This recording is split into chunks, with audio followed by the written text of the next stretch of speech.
They brought my replacement to Christmas dinner while I carved the turkey. Her father introduced him as perfect for Bethany after the divorce, but they forgot one tiny detail. I own everything, and my 17-year-old daughter had been secretly recording their plans for months. My name is Henry Mitchell. I'm 47 years old, and I've been married to Bethany for 18 years. We've got 2 kids, Mia, who's 17 and sharp as a tack, and Owen, who just turned 15 and has more common sense than his mother ever will. I run a successful contracting business here in Denver, inherited our house from my grandmother, and thought I had my life pretty well figured out until this past Christmas showed me just how wrong a man can be about the people closest to him. The morning started at 5:30, which is nothing new for me. I've always been an early riser, and Christmas Day was no exception. The house was quiet, snow falling outside our windows like something out of a Norman Rockwell painting. I should have been content, maybe even happy, but there was this knot in my stomach that I couldn't shake. Call it intuition, call it dread, but something felt off about the whole day before it even started. Bethany was still asleep upstairs, probably wouldn't surface until noon if past holidays were any indication. That left me handling all the Christmas morning preparations alone, which had become the norm over the past few years. I started the coffee, began prepping the turkey, and got the side dishes ready for later. The kids would be up soon, wanting to open presents, and I wanted everything perfect for them. They deserved that much, even if their mother couldn't be bothered to help make it happen. By 7, Mia wandered into the kitchen, still in her pajamas, but already looking more alert than most adults manage before their second cup of coffee. She's got her grandmother's eyes, and unfortunately inherited my stubborn streak, which has served her well dealing with her mother's increasingly erratic behavior. "Morning, Dad," Mia said, grabbing a mug from the cabinet. "Mom's still sleeping, huh?" I nodded, not trusting myself to say anything charitable about Bethany at that moment. Mia's smart enough to read between the lines anyway. She's been watching the tension in this house build for months, and I know it's affecting her. No kid should have to navigate their parents' marriage problems, but here we are. Owen joined us a few minutes later, and we had a quiet family breakfast while Bethany remained upstairs. The kids opened their presents with genuine enthusiasm, which made the morning feel almost normal. Almost. But I kept checking the clock, knowing that Bethany's family would be arriving later, and that knot in my stomach just kept getting tighter. Something was coming. I could feel it in my bones. By 10 o'clock, things started getting interesting in ways I never saw coming. Mia had been helping me prep vegetables for dinner when she suddenly stopped chopping carrots and gave me that look, the one that says she knows something she probably shouldn't. "Dad," Mia said, glancing toward the stairs to make sure Bethany was still upstairs, "I need to tell you something important." The way she said made my blood run cold. When your 17-year-old daughter uses that tone, you know you're about to hear something that'll either break your heart or make you want to punch a hole in the wall. Maybe both. "What's going on, sweetheart?" I asked, setting down the knife I'd been using to trim the turkey. Mia pulled out her phone and looked at Owen, who had been setting up his new gaming console in the living room. He must have been listening because he came into the kitchen immediately, like they planned this conversation. "We know about Mom," Owen said quietly, "about what she's been doing." I felt like I'd been sucker punched. "What do you mean?" "Mia, show me your phone." On the screen was a voice recording app, and I could see dozens of files dated over the past 3 months. "We've been recording her phone calls, Dad. The one she takes upstairs when she thinks we're asleep." My hand started shaking as I realized what they were telling me. My own kids had been gathering evidence of their mother's betrayal. Part of me was proud of them for being smart enough to protect themselves and me. The other part was heartbroken that they'd had to grow up this fast. "How much do you know?" I asked. Owen answered first. "We know about the guy named Brett. We know about the hotel meetings. We know Grandpa Vernon's been helping pay for everything.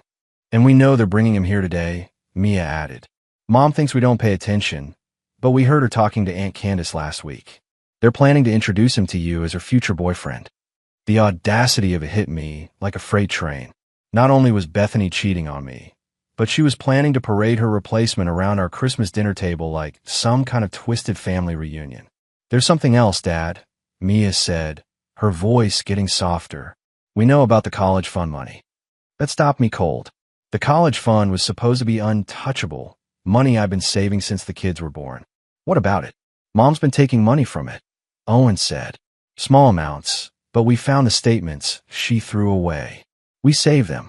These kids have been protecting me better than I've been protecting myself. They'd seen what was happening and taken action while I'd been walking around in denial, hoping things would just work themselves out. Why didn't you tell me sooner? I asked. Mia looked at Owen, and they had one of those silent conversations that siblings have when they've been through something together. We wanted to make sure we had everything, Mia said. All the evidence. All the proof. We knew this day would come, and we wanted you to be ready. Ready. My kids were more prepared for my marriage to explode than I was. By noon, Bethany's family started arriving like a pack of wolves circling a wounded deer. Vernon and Lorraine Hayes pulled into our driveway in their oversized SUV, acting like they owned the place despite never contributing so much as a casserole to any family gathering in 18 years. Vernon's got that particular brand of arrogance that comes from middle management success. Just enough authority to be dangerous, not enough wisdom to use it properly. Henry, Vernon said when I opened the door, giving me that condescending handshake he's perfected over the years. House smells good. Hope you didn't overdo it this time. Lorraine swept past me without so much as a hello, already critiquing the decorations I'd put up while her daughter was upstairs getting ready for whatever performance she had planned. These people had a talent for making you feel unwelcome in your own home, and they'd been practicing that skill on me for nearly 2 decades. Where's our Bethany? Lorraine asked, like she was inquiring about visiting royalty instead of a woman who'd been lying in bed until noon on Christmas Day. Getting ready, I said, not bothering to hide the edge of my voice. She'll be down soon. Candace arrived 20 minutes later, bringing her usual combination of fake sweetness and barely concealed hostility.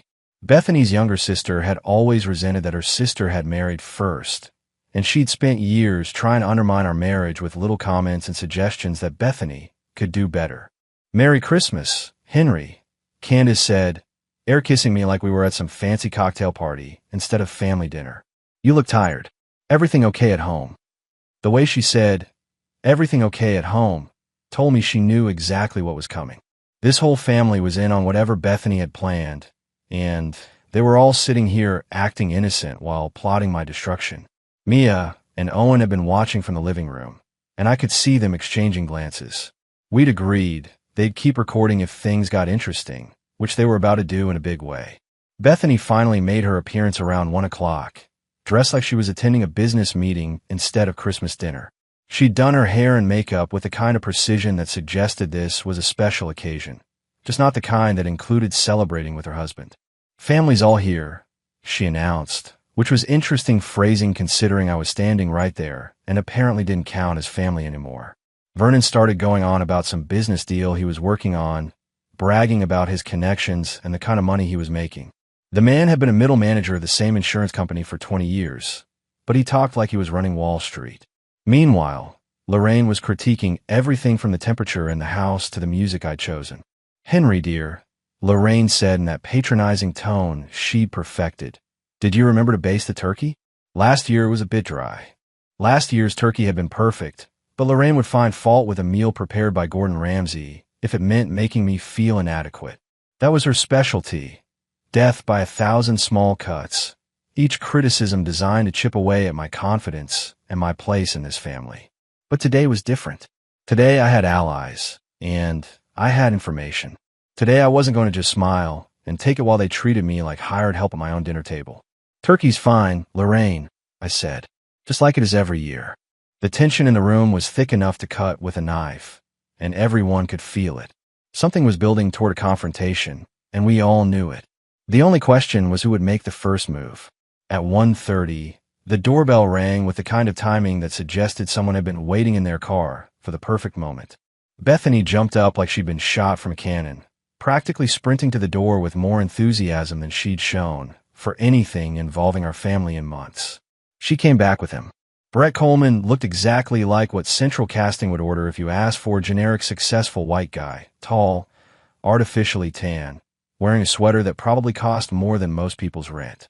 He had that practice smile that screamed insurance salesman mixed with country club member, and he was carrying a bottle of wine that still had the grocery store price tag if you looked close enough. Everyone, Bethany announced, her voice higher and more animated than I'd heard it in years. I'd like you to meet Brett Coleman. Vernon practically leaped out of his chair like Brett. was some kind of visiting celebrity. "Brett, so good to finally meet you in person. We've heard wonderful things." Finally meet in person. That phrase hit me like a slap in the face. This wasn't a surprise introduction. This was a planned meeting, probably the culmination of weeks or months of preparation. They'd all been talking about Brett behind my back, probably comparing him to me and finding me wanting. "Brett here works in finance," Vernon continued, puffing up like a proud peacock showing off someone else's feathers. "Just made partner at Coleman and Associates." I noticed the name similarity wasn't a coincidence. This guy came from money, probably inherited his position along with his trust fund. Meanwhile, Lorraine was practically glowing, giving Brett the kind of warm reception she'd never once given me in 18 years of marriage. "And Brett," Vernon said, his voice taking on that tone people use when they're about to drop a bomb they think is brilliant. "Brett here will be perfect for Bethany after the divorce." The silence that followed was deafening. Brett looked like he'd rather be literally anywhere else on earth, including a root canal appointment. Bethany had gone white as a sheet, probably realizing her father had just blown up her careful plan with all the subtlety of a freight train. Even Candace looked shocked, and she lived for family drama. But me? I set down my fork, reached for my dinner roll, and started buttering it with the kind of deliberate calm that comes when you've been expecting something awful and it finally arrives. The butter spread perfectly across the warm bread, and I took my time making sure every corner was covered. Then I looked up at this room, full of people who apparently thought I was some kind of idiot, and I smiled. Not an angry smile, not a hurt smile, but the kind of smile you give when someone's shown you exactly who they are and you're grateful for the clarity. "How nice," I said, taking a bite of my perfectly buttered roll. "Brett, did they mention the house is in my name?" And the prenup Bethany was so eager to sign. Bethany's wine glass started trembling in her hand like she'd developed Parkinson's disease, and she began choking on her wine. The color drained from her face, so fast I was worried she might actually pass out right into the mashed potatoes. Brett was looking around the room like he was trying to figure out if this was some kind of elaborate prank or if he genuinely walked into the middle of someone else's domestic nightmare. Vernon's mouth was opening and closing like a fish that had been pulled out of water, and for the first time in 18 years, he was completely speechless. The turkey was getting cold, the stuffing was probably congealing, and my marriage was officially over. But you know what? I never felt more in control of my life. The silence stretched on like a bad movie scene until Vernon finally found his voice, though it came out about as steady as a house of cards in a windstorm. "Now, Henry," Vernon said, trying to recover some authority, "there's no need to be difficult about this. We're all adults here." I had a laugh at that one. Adults. Right. The kind of adults who plan someone's replacement behind their back and bring him to Christmas dinner like he's a new appliance they're test driving. "You're absolutely right, Vernon," I said, reaching for the mashed potatoes like we were having a normal family conversation. "Adults are responsible for their choices. Speaking of which, Bethany, would you like to explain to Brett here about that secret bank account you opened at First National?" Bethany's fork clattered against her plate like she'd suddenly forgotten how to hold silverware. "Henry, what are you talking about?" "The one with the interesting deposit patterns," I continued, serving myself a generous helping while everyone watched in stunned silence. "Small transfers from our joint account, very methodical, very careful. The kind of thing someone does when they're planning a major life change." Brett was starting to look like he'd accidentally walked into a minefield wearing tap shoes. The poor guy probably thought he was coming to a nice family dinner where he'd charm everyone with his investment banking stories and maybe get a phone number. Instead, he was getting a front row seat to financial fraud confession hour. "And Brett," I said, turning to address him directly, "since we're talking about finances and future planning, you might be interested to know about those hotel charges that keep showing up on Vernon's corporate card." Vernon went from red to purple so fast I was concerned he might need medical attention. "What hotel charges?" "The Marriott downtown," I said helpfully. "Every Tuesday afternoon for the past 3 months. Always the same room rate. Always charged to your company account. Must be some pretty important business meetings to justify the executive suite every week." I pulled out my phone and scrolled through the photos Mia and Owen had taken of the financial documents they'd found. "The compliance department of your firm was very interested when I called them last week, Vernon. They said they'd been looking into some irregularities in your expense reports." The room erupted like a volcano. Bethany started crying about privacy invasion. Vernon was shouting about corporate policies. And Lorraine was having what could only be described as a complete meltdown about family reputation. But Brett just sat there looking like he was doing complex mathematical calculations in his head, probably figuring out exactly how much this whole situation was going to cost him in terms of emotional investment versus potential return. Candace tried to jump in with damage control. "Henry, you're being cruel. This is Christmas." "You're right, Candace." I agreed. "This is Christmas, the season of giving. And what I've been given today is absolute clarity about who these people really are." Mia appeared in the doorway, holding her phone. "Dad, should I play the recordings now?" The effect was immediate and devastating. Everyone went silent. Even Lorraine stopped her theatrical weeping. Brett pushed back from the table like the house was on fire. "I think I should go," Brett said, which showed he had more sense than the rest of them combined. "Smart man," I told him. After Brett practically sprinted for the door like his life depended on it, the real confrontation began. Vernon was clutching his chest like he was having heart problems. Lorraine was sobbing about reputation, and Bethany was staring at our kids like she couldn't believe they'd betrayed her. "How could you do this to your own mother?" Bethany demanded, her voice shaking with rage and disbelief. Mia stepped forward, showing a backbone that made me proud. "How could you steal from our college funds? How could you cheat on Dad? How could you bring that man into our house? Those recordings are illegal." Bethany shrieked, grasping at legal straws that didn't exist. Owen answered calmly, "Actually, Mom, in Colorado, as long as one party consents to being recorded, it's perfectly legal. We looked it up. These kids had done their homework better than most lawyers. They protected themselves, protected me, and gathered enough evidence to sink this whole conspiracy without breaking a single law." Vernon finally found his voice, though it sounded like it was coming from the bottom of a very deep hole. "Bethany, do you understand what you've done to my career? To everything I've worked for? I was thinking about my future." Bethany screamed back, "About what I deserve. About being happy."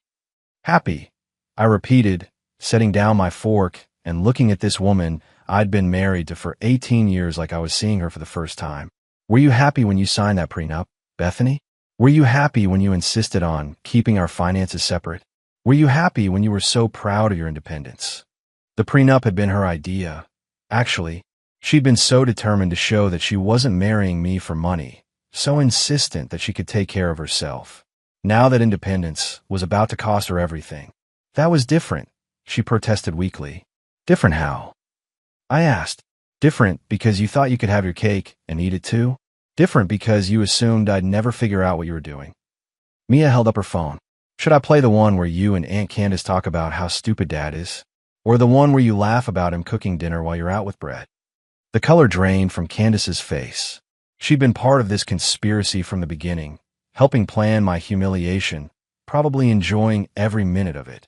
"This family," I said, standing up from the table, "has spent years treating me like I was some kind of temporary inconvenience in Bethany's life. Like I was the practice husband, the starter marriage, the guy she settled for until something better came along." I walked over to the coat closet and grabbed my jacket. "Well, congratulations. You finally got what you wanted. You're free of me." "Henry, wait," Bethany called out, suddenly panicked. "We can work this out. We can go to counseling." I turned back to look at her one last time. "Bethany, you brought my replacement to Christmas dinner. You stole from our children's college funds. You've been planning this for months. What exactly is there to work out?" Vernon tried one last desperate play. "Think about the children, Henry. Think about what's best for the family." "I'm thinking about the children," I said. "That's why I'm getting them away from people who lie, cheat, and steal from their own family." Mia and Owen were already grabbing their coats. Smart kids. They knew the show was over. Vernon tried one last desperate move, standing up like he was going to assert some kind of patriarchal authority over a situation that had already spiraled completely out of his control. "This is my daughter we're talking about," Vernon declared, pointing at me like I was the villain in this twisted family drama. "She deserves better than this humiliation." "Your daughter," I said, walking over to grab my car keys from the counter, "deserves exactly what she's getting. The consequences of her choices." Bethany was still sobbing, but now it was mixed with anger. "Henry, please. Think about our history together. Think about what we built." I stopped and looked at her, really looked at her, maybe for the first time in months. What we built.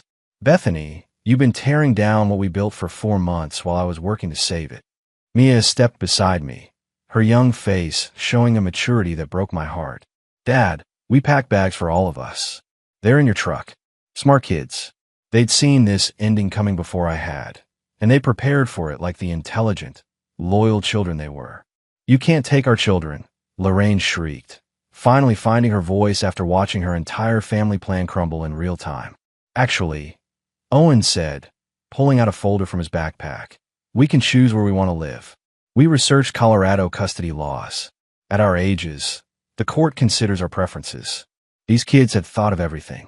While their mother was planning my replacement, they were planning our escape route. Vernon made one last attempt at intimidation. You'll regret this, Henry. My connections, my influence in this community. Your connections, I interrupted, are about to become very interested in your expense account fraud.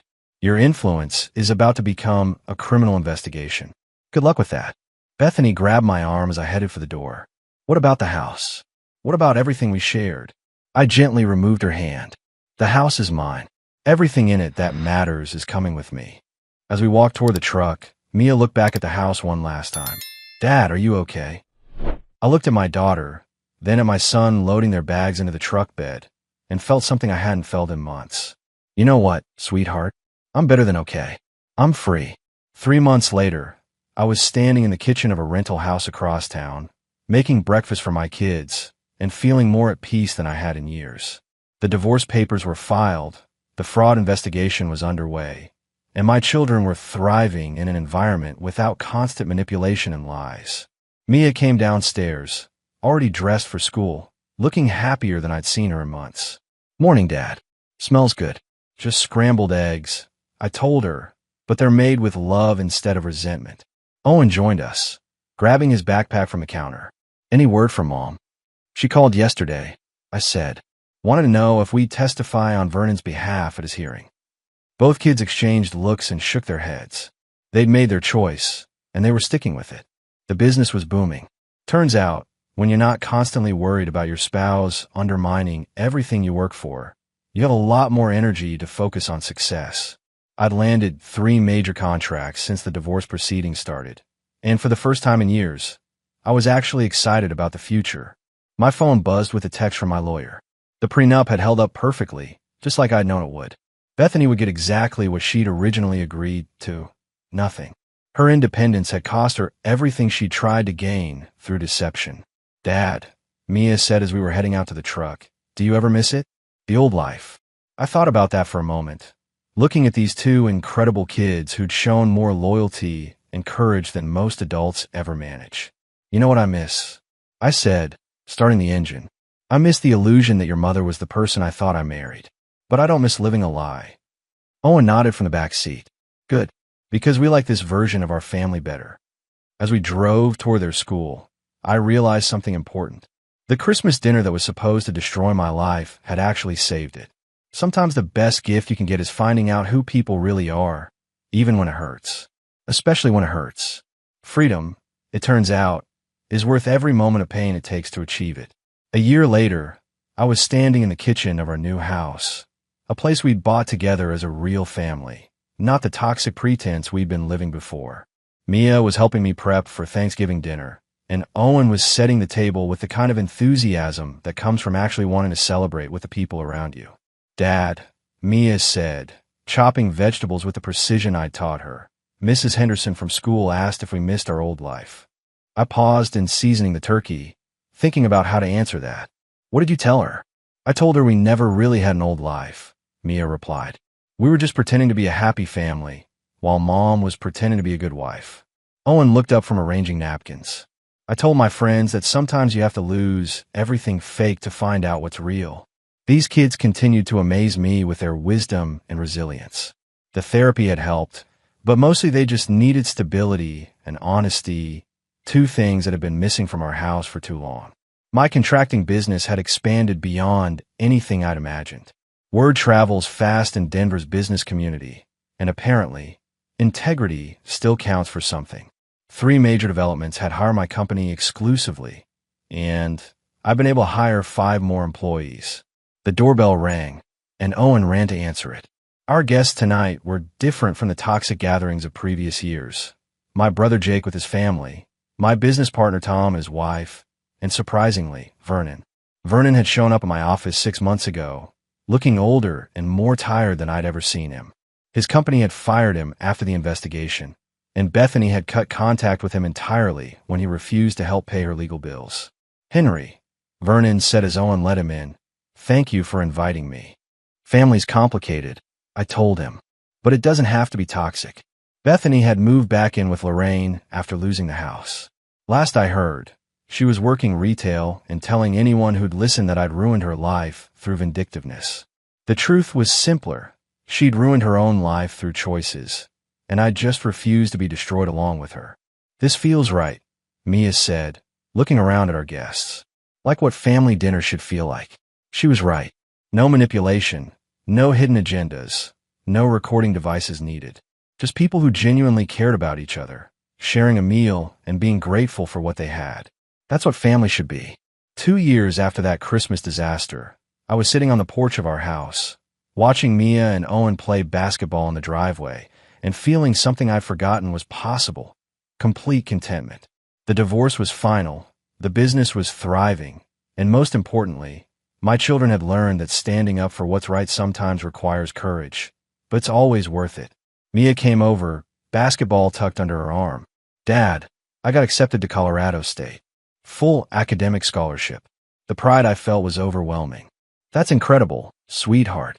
The scholarship covers everything Mom stole from the college fund," Owen added, joining us. "Plus some extra." These kids had turned their mother's betrayal into motivation for excellence. They'd worked harder in school, applied for every scholarship available, and earned their futures through merit instead of entitlement. My phone buzzed with a text message. It was from my lawyer. Bethany was requesting supervised visitation for Christmas.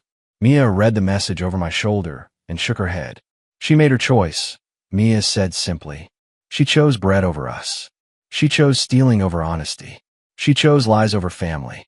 Why should we pretend those choices don't matter now?" Owen nodded in agreement. "Besides, we already have Christmas plans. Real ones, with people who actually care about us." They were right, of course. Forgiveness doesn't mean forgetting.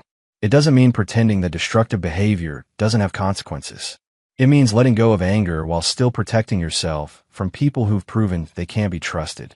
A year ago, Vernon had started coming to our holiday celebrations. He'd apologized not just to me, but to the kids, acknowledging that he'd enabled Bethany's behavior and put his pride above their well-being. That took courage, and it meant something. Candace had reached out a few months ago, claiming she wanted to repair family relationships.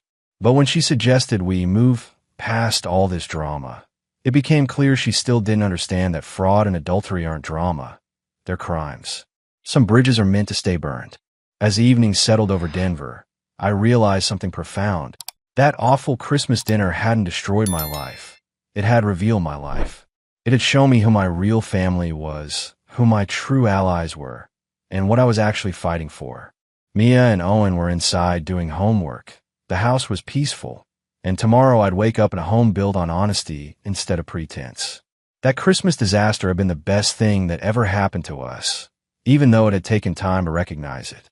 Sometimes the worst day of your life is actually the first day of your real life beginning, and that's a gift worth cherishing.